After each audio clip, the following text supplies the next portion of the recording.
If you're someone trying to build a music career online, it's difficult to know what to focus on. You look around, you see what other people are doing, and sometimes you might use them as a benchmark for the things that you need to get right with your music career.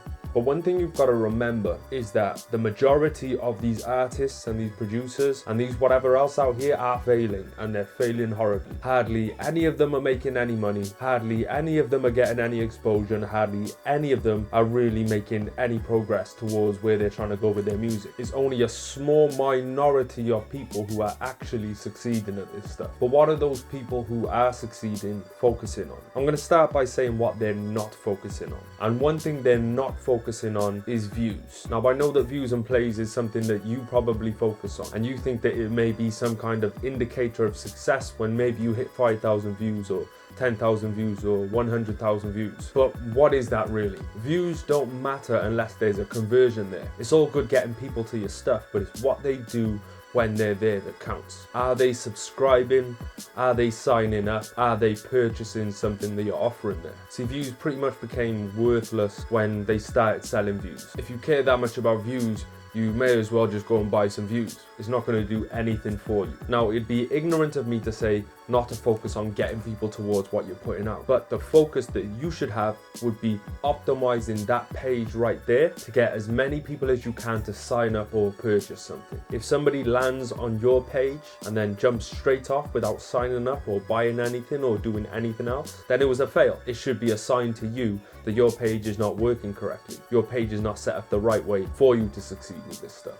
Now, obviously, you're not going to get everybody to sign up, everybody to buy something, but you'd be surprised how many artists I see out there that don't put a simple annotation in their video that says click here to subscribe or click here to go to my website, which would instantly improve the conversions that they have on the video they're putting out. When it comes to social media, you might be on a mission to get as many likes as you can. While that's not worthless, because the more likes you get, the more likely you are to appear on the newsfeed for more people to see. It's not about amount of likes, it's percentages. And what I mean is, how many people do you see out there, and you may be one of them that has 5,000 friends on their Facebook, yet is finding it difficult to get more than 5 or 10 likes. Now, you might be happy getting 5 or 10 likes, and to you it may not matter that you have to have 5,000 friends to be able to get that, but that is an underperforming amount of likes for the amount of friends that you have. See, the way that Facebook works is percentages, which means your stuff is more likely to appear on news feeds if you're getting engagement from a strong percentage of the people who are friends with you on Facebook.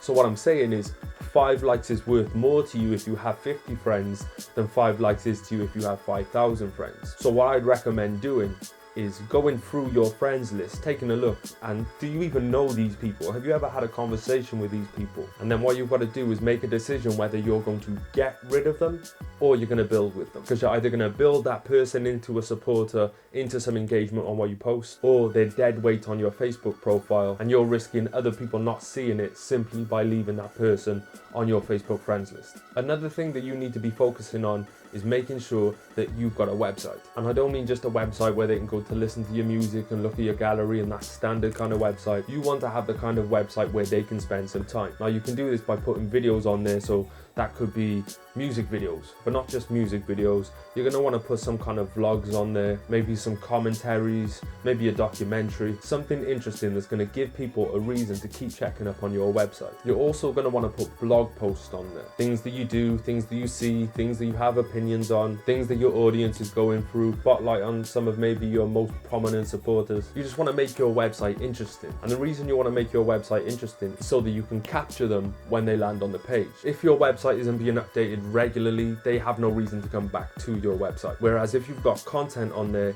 you might be able to get them to subscribe on your website by their email address, and then you've got a direct route to them. So whenever you bring something out, you can send it right to them.